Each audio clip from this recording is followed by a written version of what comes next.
It's 1902. A young man by the name of Benito Mussolini moves from Italy to Switzerland to avoid military service. He gets big into socialism, working for trade unions, writing for socialist newspapers, advocating a violent overthrow of European monarchies, the whole shebang. This gets him in a bit of trouble with the Swiss police, so he gets arrested, sent back to Italy, set free, returns to Switzerland, is arrested again, goes back to Italy again, completes his military service after previously avoiding it, then after a brief stint as an elementary school teacher, he finally returns to work as an avid socialist. His speeches and journalistic abilities made him famous among the Italian socialists. He was anti-war, so when Italy colonized Libya in 1910, he rioted and got arrested. Then World War I came along, and once again he protested Italy's involvement. But then he thought, wait a minute, this war could bring about the social climate needed to overthrow European monarchies and bring about the socialist revolution everywhere. And suddenly, he was pro-war. But his fellow socialists didn't like his new pro-war stance, so they kicked him out of the party. So then he said, you know what, I'm done with socialism. We need something new. Not based on class divisions tearing us apart, but based on unity through nationality. We'll conquer the Mediterranean and reunite all Italian peoples, just like the days of the Roman Empire. I'll call it fascismo, and it'll guide the Italian nation to greatness. That's all well and good, Mr. Mussolini, but what kind of haircut am I giving you? Let's go with bald.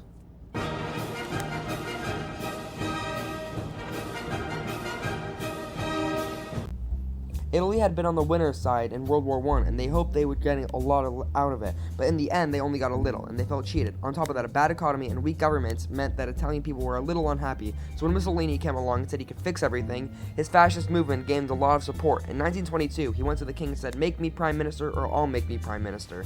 And the king said, you and what army? This army. Fair enough. Then he went about establishing a dictatorship with himself at its center. Europe had its first fascist dictator. Next up, Germany. Germany had been on the loser's side, and they got absolutely wrecked by the Treaty of Versailles. They lost territory, had to demilitarize the Rhineland, reduce their army to just 1,000 men, couldn't have an air force, had to pay the Allies a huge amount of money that it didn't have, and a new rule was established that every Englishman withheld the right to walk into the center of Berlin, pick out any German they wanted, and spank the hell out of them. I made that last one up, but it helps you understand how all of this felt to Germans. On top of that, a bad economy and weak government meant that when a small, angry man with a silly mustache came along and said he could fix everything, the German people loved it. Hitler had been a soldier during World War I, and he was crazy patriotic, and nobody was madder than him about Germany's humiliation. He helped start a new political party, and in 1923 attended a march on Munich with his boys, and then he got arrested. But his popularity grew and grew, and in 1933 the president made him chancellor. He believed that he was Germany's great destined savior, and he went full megalomaniac, establishing a dictatorship with himself at its center. Europe had fascist dictator number 2.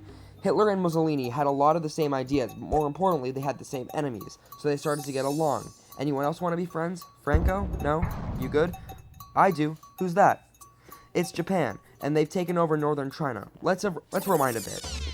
Japan had isolated itself from the rest of the world for over 200 years until the Americans showed up and said, you're going to trade with us and you're going to like it. Then the Western powers imposed a bunch of unequal treaties, meaning their economy was bust. They also had no natural resources, so they decided to go get some. They went to war with China to gain a sphere of influence over Korea, and they took a bunch of China's stuff. Then the West said, hey, cut that out. And since Japan couldn't take on the West, they said, okay, I guess we'll just go home. Wait a minute. What are you doing? Taking advantage of a weakened China and setting up spheres of influence? But I was the one who weakened them. We know. And you didn't let me have anything. We know. That seems unfair. We don't think so. Okay, see ya. So Japan thought, screw this, and went to war with Russia, and stunned everyone by actually winning. Then they fully annexed Korea. But they didn't stop there. In World War I, they took Germany's colonies and islands in Asia. And then, in an incident that was maybe staged by the Japanese army, a bomb blew up a Japanese train in Manchuria, giving them an excuse to launch an invasion and take over. So here's the situation. Nazi Germany, Fascist Italy, and Japan all believe they're racially superior, all feel hostility to the Allies, and want to militarize and take over more stuff. And so they did. Let's start with Germany. Hitler hated the Treaty of Versailles, and now he was ready to begin undoing it. In complete violation of the treaty, the first Luftwaffe squadrons were set up, conscription was introduced, and he pimped up his army. The Allies did nothing. Then Hitler sent his army back into the demilitarized Rhineland, giving orders to immediately retreat if the Allies showed up. The Allies did nothing. With his military re-strengthened, he could move on to step 2. He wanted to rapidly increase the Aryan population, and to do so, he needed a Lebensraum, or other words, he would have to take over the whole world. But for now, a good portion of Europe would do, and he began eyeing up his neighbors. The Allies finally started to get worried, so they implemented a fairly useless diplomatic strategy, called it appeasement, and went a little something like this. Hitler would say, I want that thing, and the Allies would say, you can't have that thing. Okay, you can have that thing, but no more. I want that thing. And repeat. In 1930, Hitler's army marched into Austria and just took it with no resistance. Boom, this is Germany now. Next, he decided to demand to be given the Sudetenland, an area of Czechoslovakia with many ethnic Germans. The Allies held a meeting with Hitler in Munich and said, look, we're going to give you what you... Hang on, this is meetings about my territory. Shouldn't I come too? Anyway, we're going to give you what you want. Really? Just like that? Yep. What's the catch? Just sign this piece of paper promising you won't invade the rest of Czechoslovakia. Okay. Then Chamberlain returned home victorious, waving a signed piece of paper in the air, declaring crisis to be averted and the continuation of world peace. And we built a statue of Chamberlain in his honor. And every day on the 30th of September, we celebrate Chamberlain. Hitler's invading the rest of Czechoslovakia. What? He's invading the rest of Czechoslovakia. Oh. You lied to me. What did you expect? I'm Hitler. Not to be outdone, Mussolini also wanted to get on the action. He thought to himself, isn't there a not yet colonized nation somewhere which is so underdeveloped the people would be defending themselves against our tanks with bows and arrows and wooden spears? Oh, there is? Fantastic. And so he took it. Italy also wanted to control the entrance to the Adriatic Sea, so they occupied Albania. Then in another incident that was maybe staged by the Japanese, gunfire was exchanged by Japanese and Chinese troops at the Marco Polo Bridge, so the Japanese launched yet another invasion against China. They swept through Beijing and Shanghai, and then advanced through the Yangtze Valley to China's then capital, Nanking. It was here that saw the worst of Japan's shocking atrocities committed against the Chinese people. Back in Europe, Germany and Italy made their relationship status official by signing the Pact of Steel. Then Hitler turned his eyes towards Poland, and the hated Polish corridor splitting Germany in two. At this point, the Allies really had to put their foot down, and they warned him that an invasion of Poland would mean war. Hitler had planned to continue his advance eastward, but he didn't want to end up fighting a war on two fronts. So for now, he made an alliance with Stalin, saying, how about we both invade Poland and split it between the both of us, and I definitely won't not refrain from not betraying you sometime in the future. Sounds... good. This new alliance stunned the West. On September 1st, 1931, German troops entered Poland, and Britain and France declared war on Germany. The Poles fought hard, but they were no match for the two giants crashing down on them from either side.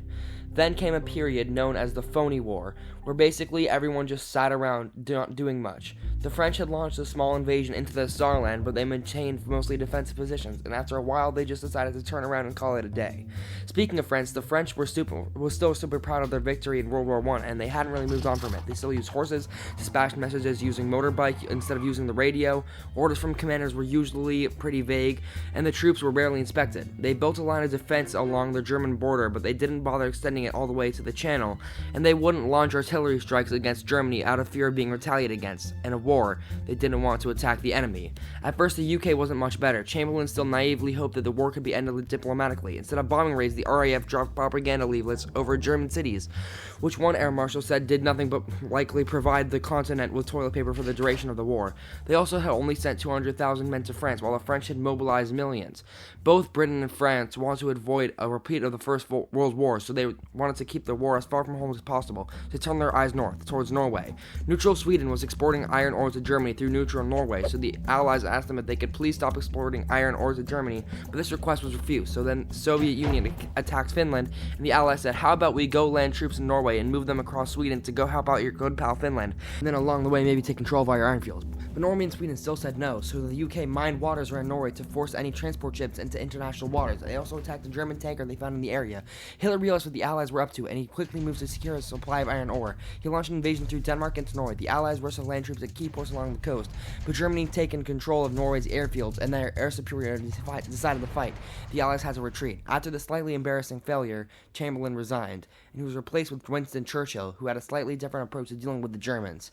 Hitler's overall strategy was similar to Germany's World War I strategy: attack France, defeat France, knocking out the UK in the process, then turn on the Soviet Union and win the war. During the Phony War, the Allies had given Hitler enough time to prepare his forces. Now he was ready to attack. The Allies wanted to place troops in Belgium, but Belgium had refused. And in a move that surprised pretty much no one, Hitler launched an invasion to get around France's defenses. The Allies charged into Belgium at full speed to meet the German invasion head-on, and it looked like a repeat of the First World War was coming. But this time, Hitler had a trick up his sleeve: blitzkrieg.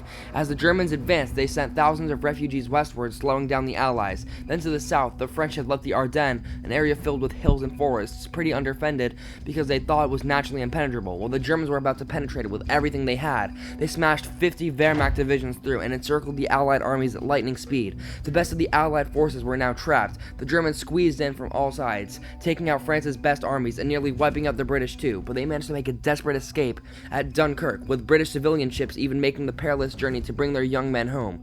With most of the French forces depleted, the Germans breezed through, taking Paris, and France fell. What the Germans couldn't do in World War I, Hitler had done just like that. Hitler hoped that with the fall of France, the UK would lose hope and sue for peace, but quite annoyingly, it didn't, and he needed to secure the Western Front, so he tried to force them into submission with mind games. The UK were now all alone, and Hitler wanted to emphasize that. First of all, just before France fell, Italy finally declared war on the Allies, making the UK's situation even worse. Next, instead of just occupying all of France, Hitler occupied the coastal areas for defense, but allowed France to continue its existence as a German puppet state. This way, it looked like the UK's old ally had decided to switch sides.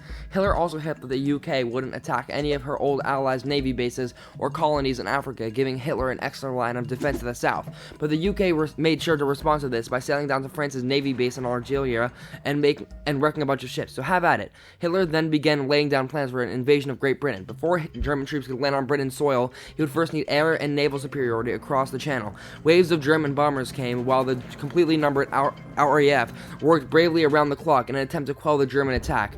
At first, the Luftwaffe targeted British ports and coastal facilities. Then it attacked RAF bases, crippling RAF's ability to defend the nation. It looked like Hitler's great British invasion was coming, but then Churchill ordered a small, pretty insignificant bombing raid over Berlin. But Hitler was furious, and he immediately ordered the Luftwaffe to refocus its attacks on civilian targets in London. Children were sent off to the countryside away from their parents to avoid danger, and frequent trips to air raid shelters became a deadly occurrence. But British morale held firm. Smiling, knitting, lounging casually, these people have balls of steel.